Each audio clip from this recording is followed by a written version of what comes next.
Birinchi kelganda men bunaqa edim. Ha. Jitcha shunaqa yurardim. O'sha keyin bo'ldi. Bunaqa edim. Ha, bo'ldi. Boshda kelganingizda bo'ldi. Boshda kelganda shunaqa. Endi bosh yaxshimi so'pa, sog'lig'ingiz yaxshimi? Kayfiyatlar qalay? 5. Zo'ra 5 mana opamiz Qirg'izistondan kelishgan bizga, klinikamizga.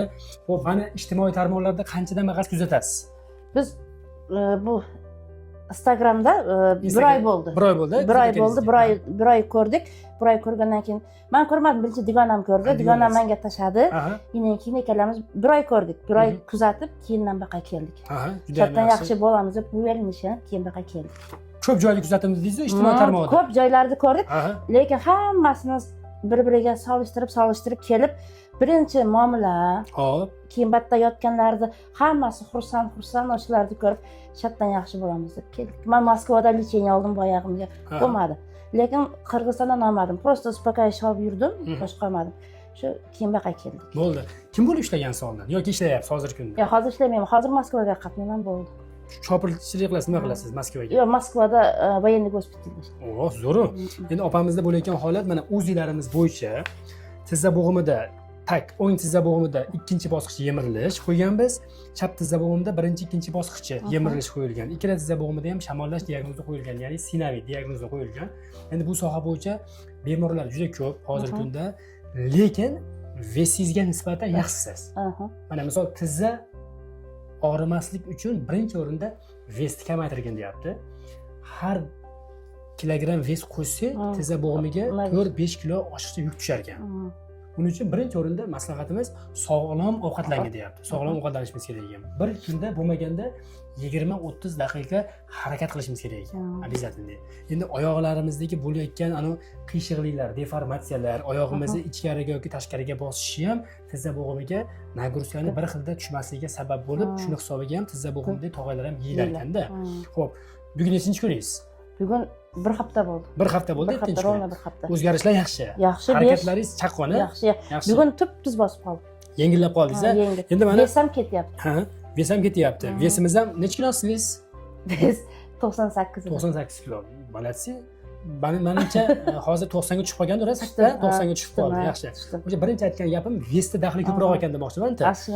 Lekin vesingizga nisbatan harakatingiz aktiv. Mana tizza bo'g'imizni ranglarini ko'rganimizda o'ng tizza bo'g'imi, chap tizza bo'g'imi. Tizza bo'g'imining tashqi tomoni keng, ichki tomoni torayib qolgan. Chap tizza bo'g'imining ichki tomoni tor, tashqi tomoni keng.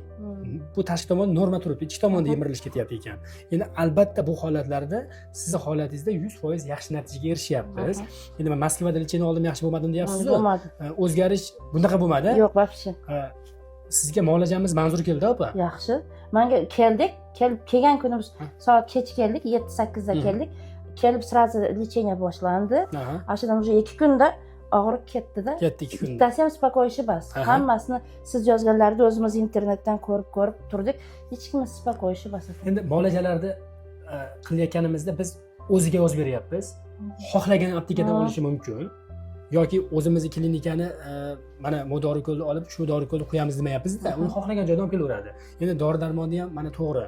Shunaqa bemorlar borki, gormon ishlatasiz. Shunaqa bemorlar bor, gormon ishlatmaysiz. Bu organizmga bog'liq, kasalligiga bog'liq holatda qilinadi bu narsalar. Ha, juda ham yaxshi. Yuringchi, bitta harakatingiz ko'raychi, opa. Qani? Ha, men tomonga kelingchi. Men tomonga keling. Harakatlarimiz zo'r. Birinchi kelganda men bunaqa edim. Ha. Jitcha shunaqa yurardim. O'sha keyin bo'ldi. Bunaqa edim. Ha, bo'ldi. Boshda kelganingizda bo'ldi. Boshda kelganda shunaqa. Endi boshda kelgandagi videolarni olishga ko'ryapsiz, vaqt bo'lmayapti. Blogerlarimiz ham lekin mana hozir bemalol o'tirib turyapman mana. O'tirib sразу yurib ketaman-da mana. Oldin yo'q edi. O'tirib turayotganingizda qiyinchilik yo'q. Yo'q. Juda ham yaxshi. Oyog'ingizda uyushishlar yo'q-a? Yo'q. Tizzani ichki tomonda og'riqlar yo'q. Yo'q, bag'da yo'q. Endi mana shu tizza og'rig'i bo'yicha qiynalayotgan bemorlarga maslahatingiz? Maslahatim birinchi odamga ishonch. Aha. Bitta joyga borsa, ishonch bo'lib, o'ziga ashaddan yaxshi bo'laman deb ishonsa, yaxshi bo'ladi. Keyin batga kelganda aura juda yaxshi. Zarkin shifoxonasining aurasi yaxshi. Medsestralar yaxshi. Ashuncha 2 soat, 3 soat massajga kiramiz. Hammasi yaxshi. Ishondik, lekin natijasini ko'rdik bir haftada. Ixlos qilib keldik. Endi sizga kuch-quvvat bersin. Qolganiga ham. Mana shu opani ham bir maslahatlarni olayman, Qirg'izistonlik opamizni. Qirg'izistonlik opamizni mana Qirg'izistonlik opamizda mana dugonashkasi birga kelishgan. Opamizda ikki tomonlama bo'layotgan muammo. Meni Tomografiyasini olib beraylik-da mana. Opamizda bo'layotgan muammolarimiz. Mana e'tibor qilayotgan bo'lsak, bellarimizda grijalarimiz ancha kattalashib qolgan. Ya'ni 5-bel bilan 1-dumg'azada, 4 bilan 5 orasida, 3 bilan 4 orasida 3 ta umurtqamizda grijamiz bor. Umurtqaning orasidagi orqa miya kanali ham stenoz torayib qolganda. Endi opamizdagi asosiy og'riqlar oyoqlarida, umuman oyoqlarida bo'lyapti. Tizza berdi-da oxirgi kuni. Tizzada ham bo'ldi. Tizza bo'yi qoldi. Endi mana UZIlarimiz bo'yicha, tizza bo'g'im bo'yicha opaga nisbatan holatlaringiz yaxshi ekan. Ya'ni o'ng tizza bo'g'imida birinchi bosqich yemirilish, chap tizza bo'g'imida yog'sirash bor ekan xolos. Bu yoqda. Bunda yog'sirash bor ekan. Endi umumiy kasalligingizni inobatga olgan holatda 90% muammo beliga bog'liq bo'lyapti ekan, 10% tizza bo'g'imiga bog'liq bo'lyapti ekan. Kelganiga nisbatan ancha o'zgarish yaxshi.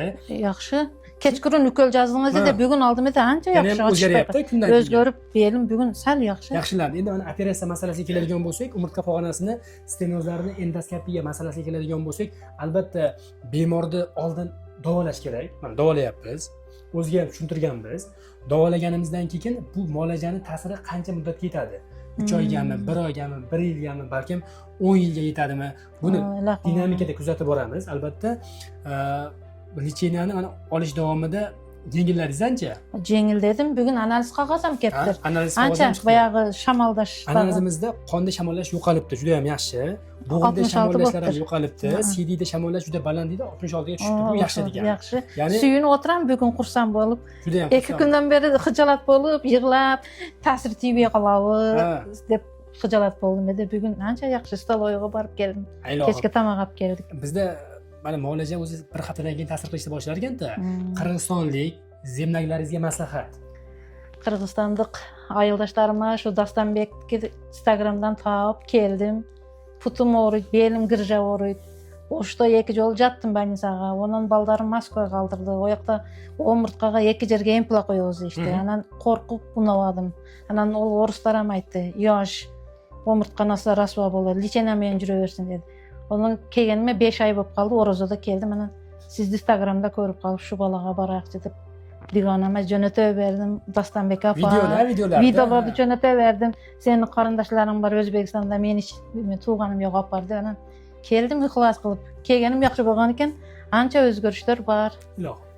Ilohim, men endi shu sizdan yaxshi bo'lib ketayin. Ayildoshlarim kelsin, shu bel o'rg'an, girjasi borlar shu birinchi o'rinda deng sog'liq ekanda.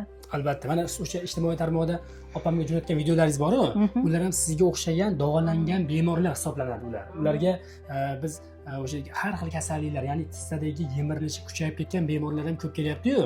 Hammasi ko'ngilli holatda qilingan ishlarimiz. Bu videolarni ko'rib xalq xursand bo'ladi. Ya'ni xalqimizga bu videoni chiqarishdan maqsad kasallikka aniq diagnoz qo'yish, joyiga borish, to'g'ri joyiga borish va vaqtini behuda sarflamaslik. Shuning uchun meni kasalim sal og'irroq ekanda, o'tag'imga qaraganda. Digonamda 2 kunda ta'sir etdi.